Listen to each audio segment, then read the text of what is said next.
5 सितंबर को एक बार फिर से शिक्षक दिवस के दिन, क्योंकि उसका एक सांकेतिक बड़ा महत्व भी हो जाएगा, फिर से धरना प्रदर्शन की तैयारी है, लेकिन साथ में इधर पुलिस भी तैयारी कर रही है। और क्या यह तैयारी प्रदर्शनकारियों को शांतिपूर्ण तरीके से सिस्टम के खिलाफ जायज मांग उठाने वालों के दिल में डर इंस्टिल करने के लिए है, या इस तरह के प्रदर्शनों का कहीं कोई नाजायज फायदा उठाकर कोई देश विरोधी तत्व इसका फायदा न उठाने पाए, उनको मोहरा न बनाने पाए, इसको इंश्योर करने के लिए यह आवश्यकता। ईशान, जल्दी से एक कमेंट आपका, 1 मिनट का।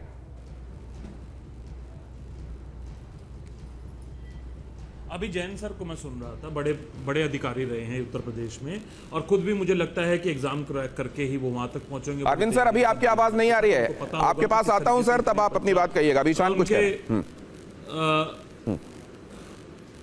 किस तरीके से एक गरीब बच्चा पढ़ाई करके, मेहनत करके, उसके माता पिता लोन लेते हैं, अपनी ज़मीन गिरवी रखते हैं, अपने गहने गिरवी रखते हैं उसकी माता, उसके बाद वो पढ़ाई करते हैं, प्राइवेट कोचिंग में जाना पड़ता है, किस तरीके से कोचिंग महंगी हो गई है ये उनको पता होगा। और उसके बावजूद अगर पेपर लीक हो जाता है, और अगर सर ये बात बोल रहे हैं, जैन सर ये बात बोल रहे हैं कि राजनीतिक पार्टियां बच्चों की आड़ में छुप के राजनीति कर रही है, तो हम मानने को तैयार है, हम आड़ में छुप के राजनीति कर रहे हैं, लेकिन हम इन बच्चों के मुद्दे को उठाते रहेंगे। दूसरी बात, सर पुलिस अधिकारी रहे हैं, इनको ये बताना चाहिए था कि क्या बच्चों पर पैलेट गन चलना सही है कि नहीं है। इनको यह बताना चलना चाहिए था कि क्या पुलिस मैनुअल्स में यह लिखा हुआ है कि AK-47 चला दीजिए जब बच्चों पे, निहत्थे बच्चों पर जब वो आंदोलन कर रहे हो, तो क्या AK-47 चलाना सही है कि गलत है? मैं उनसे पूछ लूंगा, कार्रवाई होनी चाहिए, मैं उनसे पूछ लूंगा, लेकिन एक सवाल का जवाब मैं आपसे चाहता हूं। क्या गृह मंत्री को इस पर एक बात बताइए, जिन जगहों को सुरक्षा के लिहाज से अति संवेदनशील माना जाता है, उन जगहों की तरफ मार्च की धमकियां देने लगना, उन जगहों के घेराव के समर्थन में ऐलान करने लगना या घेराव की कोशिश करना,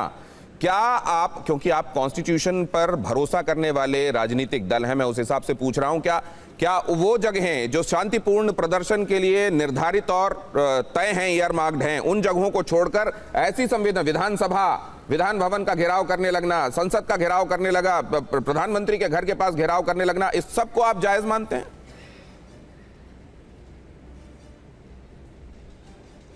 मुझे याद है जब IT रेवोल्यूशन राजीव गांधी जी लेकर आए थे, तब अटल बिहारी वाजपेयी जी और भारतीय जनता पार्टी के जितने भी नेता थे वो बैलगाड़ी से संसद तक गए थे। क्या वो सही था कि गलत था, ये बताइए भाई। एक सांस्कृतिक एक सांकेतिक तरीका है सरकार सदन का घेराव करना, अगर विधानसभा का घेराव करना एक सांकेतिक तरीका है विरोध प्रदर्शन करने का। और संविधान इसकी ऐसा संविधान में कहीं नहीं लिखा कि आप ऐसा नहीं कर सकते। और पीसफुल तरीके से अगर छात्र मार्च कर रहे थे, शांतिपूर्ण तरीके से कर रहे थे, तो क्यों उन पे पैलेट गन चली, ये आज तक जवाब नहीं आया और देश के गृह मंत्री ने जवाब नहीं दिया। लेकिन उसके कॉन्ट्ररी पे प्रधानमंत्री खुद जेनजी को दिमागी नक्सल कहते हैं, गुमराह कहते हैं। उन्होंने कब ये बात कही, गालियां देते हैं, उन्होंने कब ये कहा कि वो किसके लिए ये कह रहे हैं? पंचर बनाने वाला उन्होंने कहा, उन्होंने जेन जी के लिए ये कहा, ये आप कैसे अपने तरीके से, ये अपनी तरफ से कैसे कह सकते हैं ईशान?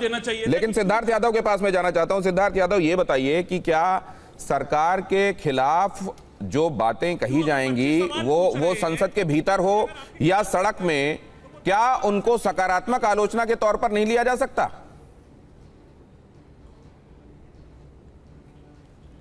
दिनेश जी, सबसे पहले तो झूठ बोलने का प्रयास किया गया, कहा गया कि प्रधानमंत्री जी ने दिमागी नक्सल छात्रों को मैंने कहा। टोका ना प्रधानमंत्री जी ने छात्रों को दिमागी नक्सल कहा, ना किसी छात्र ने कहा कि हमें प्रधानमंत्री जी ने ऐसा कहा है। रखी हुई टोपी तो आपने पहनी, आपके नेता चिदम्बरम ने कहा कि हाँ मैं दिमागी नक्सल हूं, अरविंद केजरीवाल ने कहा कि मैं दिमागी नक्सल हूं। तो किसको कहा किसको नहीं कहा, बताने वाले ने खुद ही बता दिया, पहली बात। दूसरी बात, आपने बिल्कुल ठीक पूछा, सकारात्मक तो माना जाएगा दिनेश जी, पर पूरे सदन के सत्र को भेंट चढ़ा दिया अराजकता के, चर्चा नहीं होने दी, ये कहकर के कि हम चाहते हैं कि अमित शाह जी आए और जवाब दें। और अमित शाह जी जब जवाब देने का प्रस्ताव रखा तो उठ करके भाग गए। नहीं, लेकिन वो उदाहरण दे रहे हैं ना, सकारात्मक माना जाए, बैलगाड़ियां लेकर संसद पहुंचने वाला उदाहरण दे रहे हैं। लिया जाए आखिरी दिन वो ये भी कह रहे हैं कि अपने समय की बात क्यों भूल जाते हैं। मैं कहता हूं ठीक है, सदन भी खत्म, आप सत्र बंद कर दिया। मैं कह रहा हूं दिनेश जी, इनको बैलगाड़ी वाला आइडिया बहुत अच्छा लगा था, ये पैदल चल करके आए। मैं आपके बीच में नहीं बोला था भाई, मैं आपके बीच में नहीं बोला था, मेरे बात बोल लीजिएगा। आपको निशान जी, मैं आपके बीच में नहीं बोला, आखिरी दिन चल के ईशान जी, सिद्धार्थ एकदम अपनी बारी का इंतजार करके सुन रहे थे, आप बीच में मत बोलिए प्लीज। हाँ,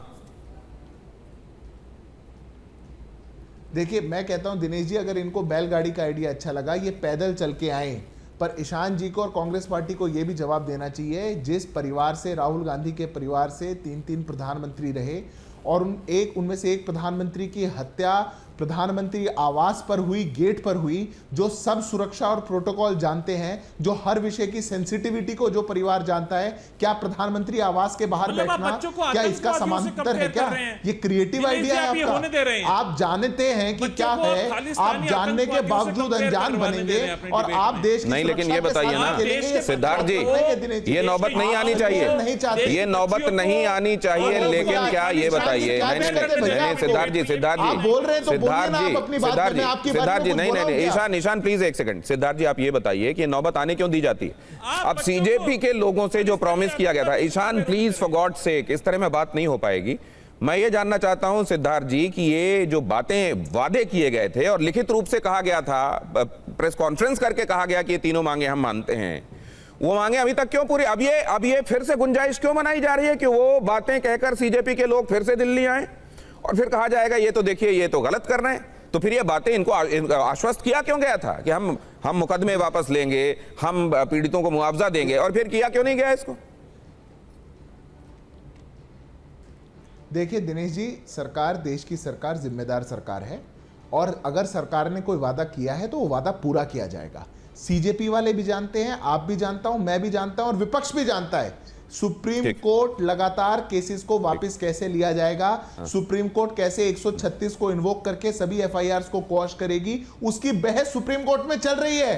उन्होंने लिस्ट मांगी है, सरकार लिस्ट दे चुकी है। बहुत धन्यवाद करता हूं आप सभी का आज अपने नजरिए के साथ मेरे साथ जुड़ने के लिए। कम से कम दर्शक ये फैसला कर पाएंगे कि छात्रों का ये प्रदर्शन कितना स्वतः स्फूर्त है, कितना जायज है, कितना स्पॉन्टेनियस है, कितना उनकी मांगों और सरोकारों को लेकर खुद उनकी तरफ से है, कितना उसमें पॉलिटिकल पार्टीज भी उनकी बातों को उठाने के लिए घुली मिली हैं, उनका घुलना मिलना कितना लेजिटिमेट है और कितना अपने स्वार्थ सिद्धि के लिए है, और कितना ये भी कि जो कंपैरिजन में दिखाया जा रहा है कि हमने छात्रों के लिए अप्रतिम काम किया है, वो पहले कभी नहीं हुआ, क्या वाकई वैसा हुआ है? और अगर हुआ है तो फिर ये आवाजें क्यों उठ रही हैं?